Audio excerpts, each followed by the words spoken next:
I'm in my bedroom refreshing my phone to see if I got any more likes. I just posted a video and now I can't keep my eyes off my phone screen trying to see if I had gone viral yet. That's where I went wrong. I thought I needed to rent out expensive cameras, expensive equipment for the cameras just so I can film hours on a laptop editing, slaving away, all to get 3 views and 1 like. So through the frustration, I asked myself, am I doing this the right way? I'm trying to go viral with cinematic 4K stabilized shots, but is that is that what I really need? Is that's is that the thing that's gonna help make my dream customer feel heard? Well, to be honest, I didn't even know who my perfect customer is. I was just making videos for the sakes of getting viral. I was chasing views and likes, but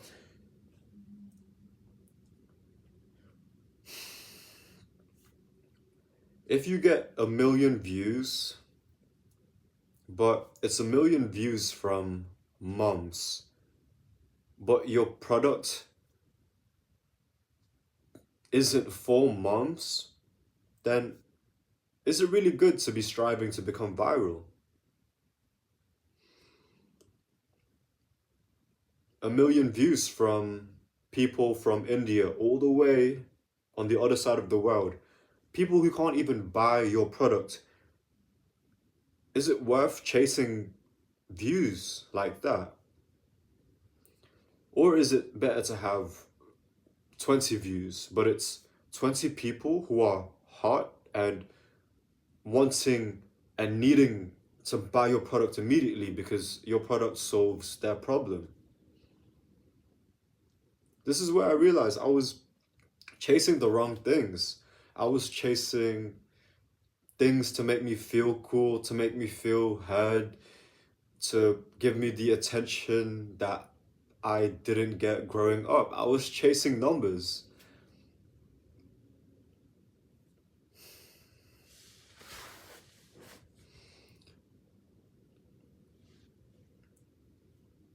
So here's a better way to make content on social media in a way that doesn't drain you and doesn't make you hate yourself. And it probably is easier than what you're doing right now with the fancy editing and looking at trends and hashtags.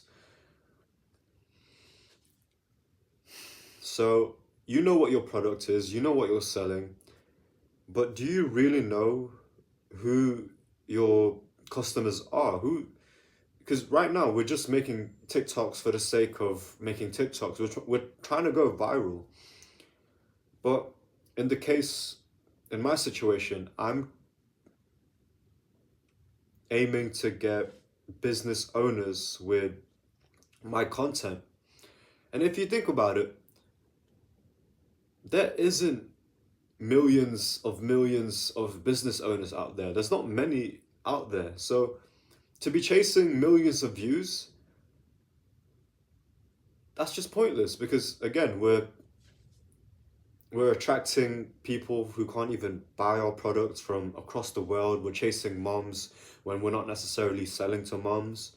So it's a bit backwards. So before we even put effort out there, we can just take a step back, breathe, and ask ourselves, who actually benefits from our service?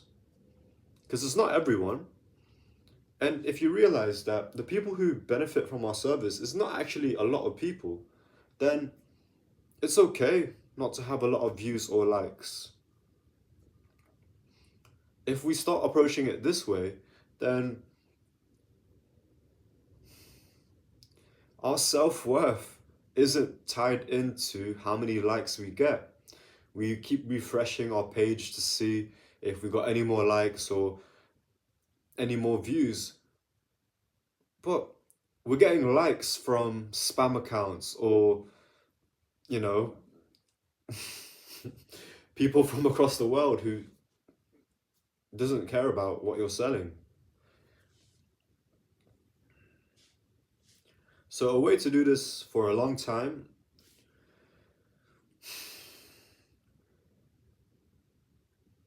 really question every step and question it if it's truly the best choice for the dream customer. In my case, I was making cinematic, crazy editing, but what my dream customer really needs is to understand the tactics or the technique that helps them elevate in their business.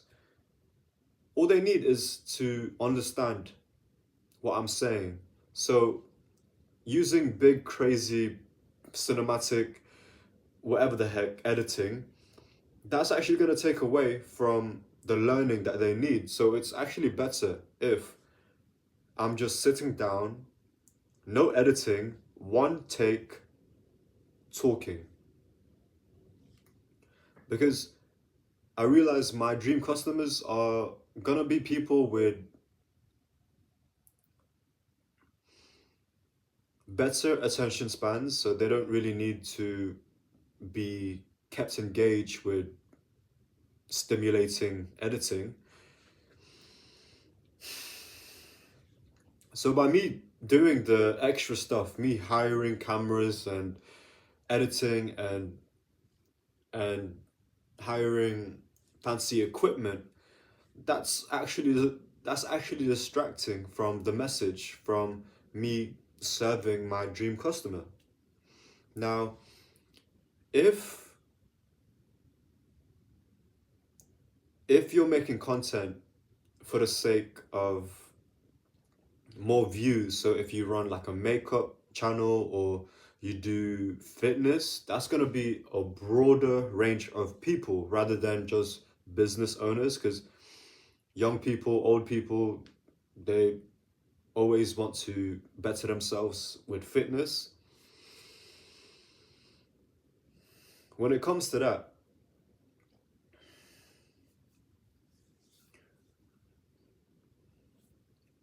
the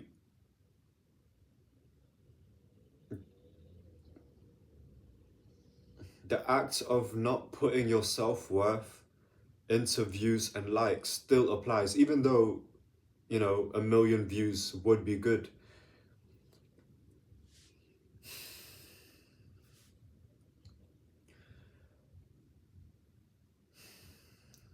Because what stops us from posting and what stops us from seeing success with content is we think we need to go viral tomorrow.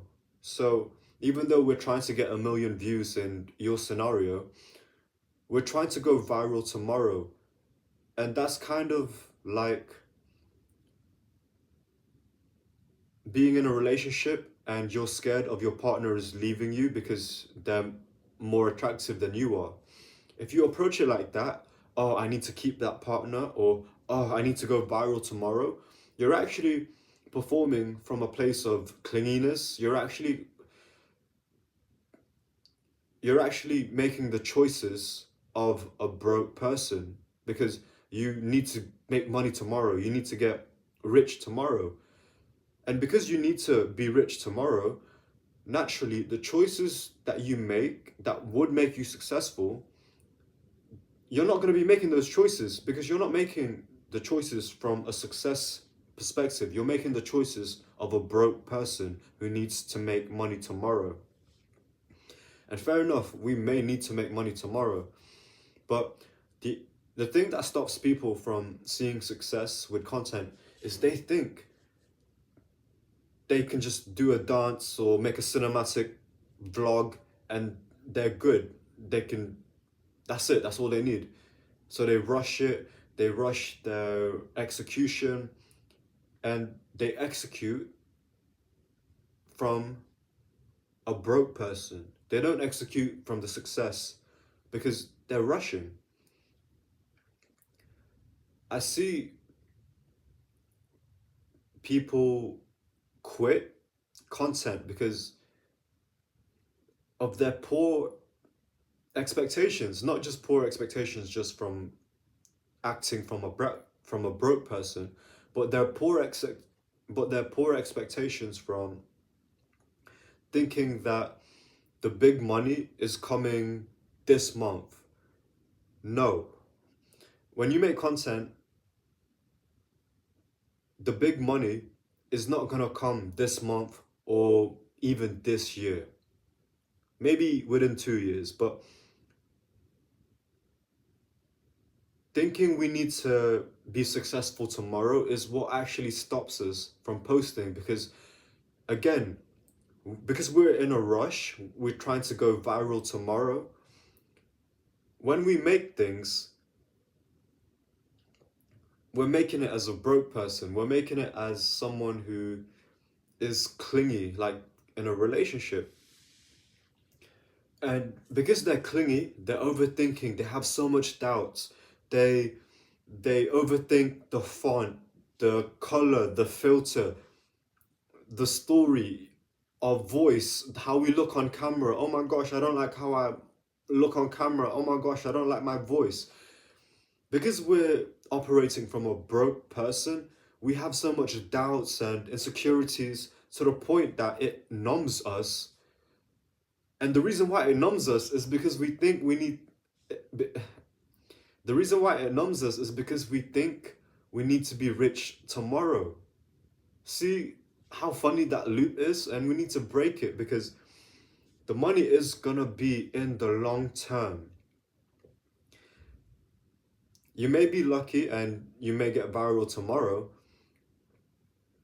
but if you get viral tomorrow, that's kind of a curse because there is no foundation. You have no foundation built.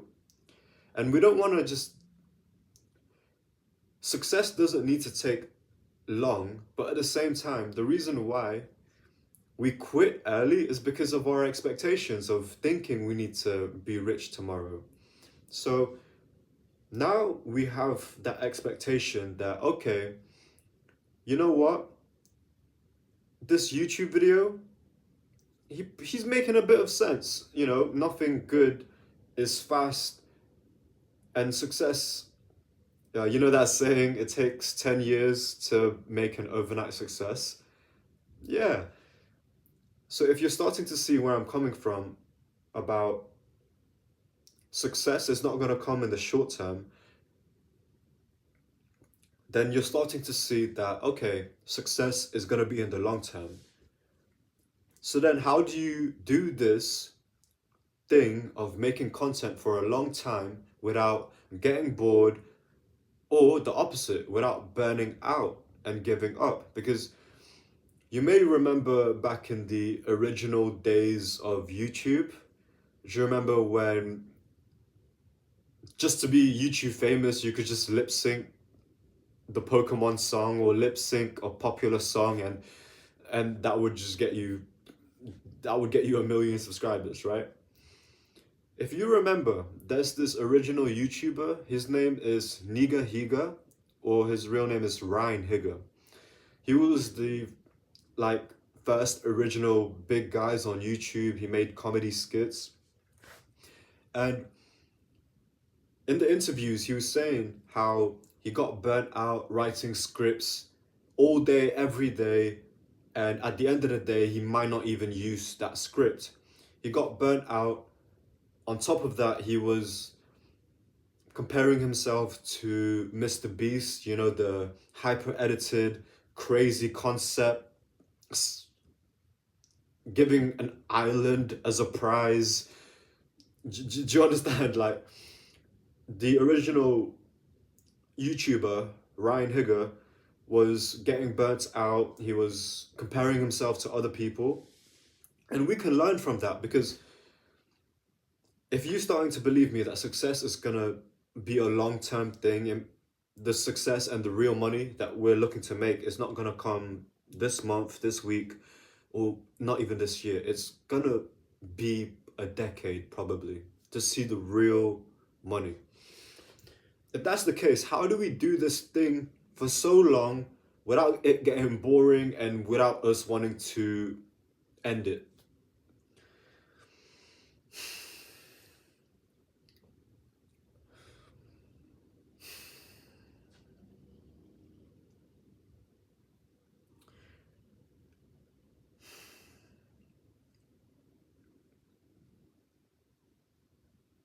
I'm gonna take off my YouTuber hat and just to remind you that I don't know everything, I don't have the answers, but I am doing this journey. I'm actively trying to do this YouTube content game for a long time. And what's helped me is that even though I'm posting every day on Instagram, TikTok, and YouTube, I don't consume.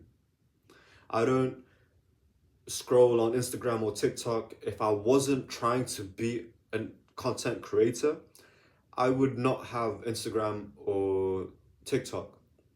Like, if that's a flex, then yeah, that's a flex. But I know the game and I chose the game that I'm playing, and I'm gonna need these short form platforms like Instagram and TikTok. At the same time, we can use these platforms to to actually serve us. We don't need to use these platforms for it to control us.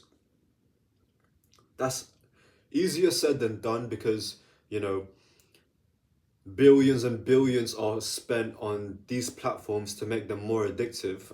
This is not a conspiracy theory. This is just how it is. They get the best engineers to make these platforms very, very entertaining, right?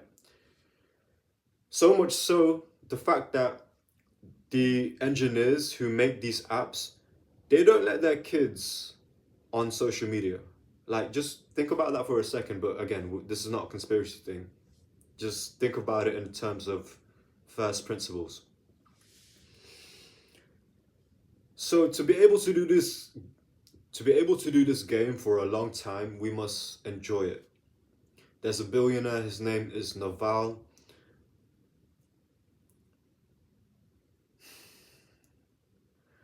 The only way you can do something for a long time is if you enjoy it. He talks about jobs and careers, but in this case, that is so true because, again, what stops people and what makes people quit early is because they think it's because of their expectations. They think they're going to be rich tomorrow. They could be, but the expectation in itself is what makes people quit.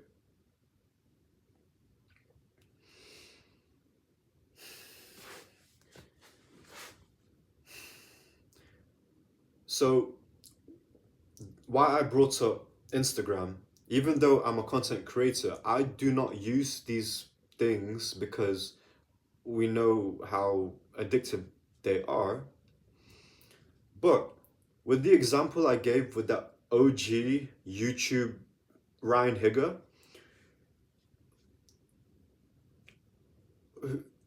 why did he didn't need to compare himself to Mr. Beast. That's it. He didn't need to. He didn't need to. He could have just carried on making, his comedy.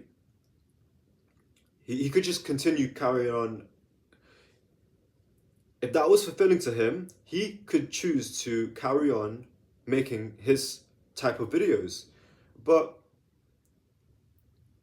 but then when we consume and see what other people are making, and if you look on Instagram, people are making the craziest things. Like literally, people with no followers, they're making cinematic masterpieces and with HD 4K quality. Do you understand?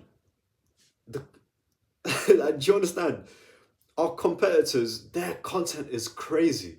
But are we playing their game or are we playing our game?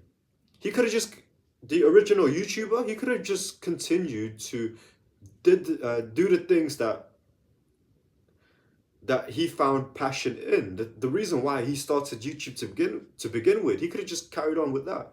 But I gotta be empathetic. Social comparison is real and it affects me so much. That's why I don't follow anyone on Instagram. That's why I don't consume. Because if I consume, I'm like, oh my gosh, I'm not working hard enough. Oh my gosh, oh my gosh, like, do you understand? Seeing the greatness of other people will lower my self-esteem as much as we try to better ourselves and not let the outside world affect how we feel about ourselves. Instead of meditating on not letting these things affect us, why don't we just not look at them?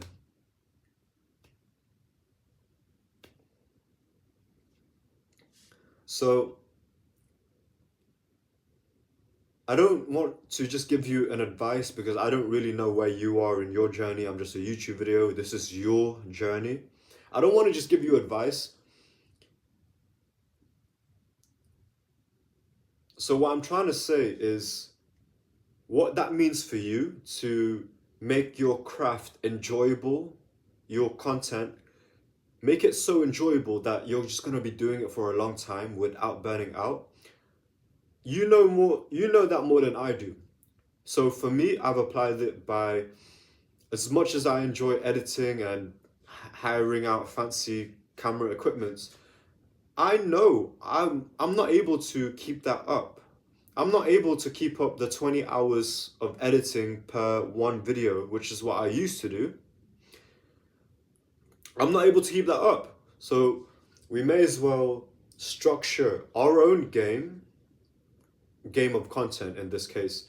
We may as well structure our own content to the point where it's so fun and enjoyable for us to be able to do it for a long time. For me, that is recording in one take videos rather than fancy editing and stimulating cuts. And another way I've did that is by not scrolling on Instagram. Stop the comparisons.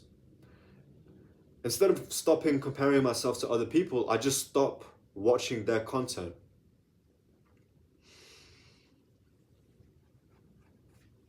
And naturally, because I'm not scrolling on Instagram, I have more mental clarity, more attention, and more energy to work on my own craft because, you know, naturally, the time that I'm not scrolling, I'm able to do it on focus on myself.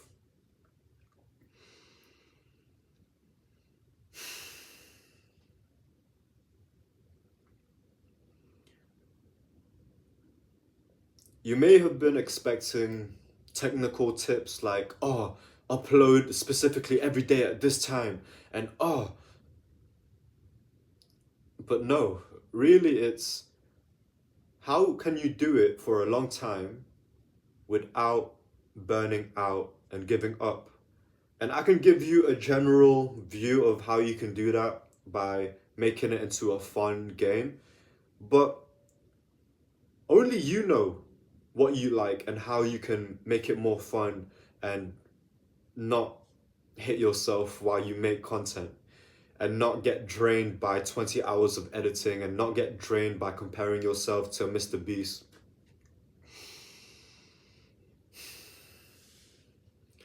So, to make content that gets customers, first we need to adjust our expectations because we're not trying to get rich tomorrow. We may be, because that's what's the beauty of social media. There's a chance for us to literally get rich tomorrow. But at the same time, the expectation of getting rich is the reason why most people quit. Social media and the technology today has made it so easy for anyone to get rich, but at the same time, it's made it harder for everyone to get rich because of the distraction. So, if you really take note of that, it's easier to get rich on social media, and it's harder to get rich on social media because of the distraction. Just see where you are with that. Are you consuming more than you're posting? I can't tell you that. I'm a YouTube video. It's up to you to do the work.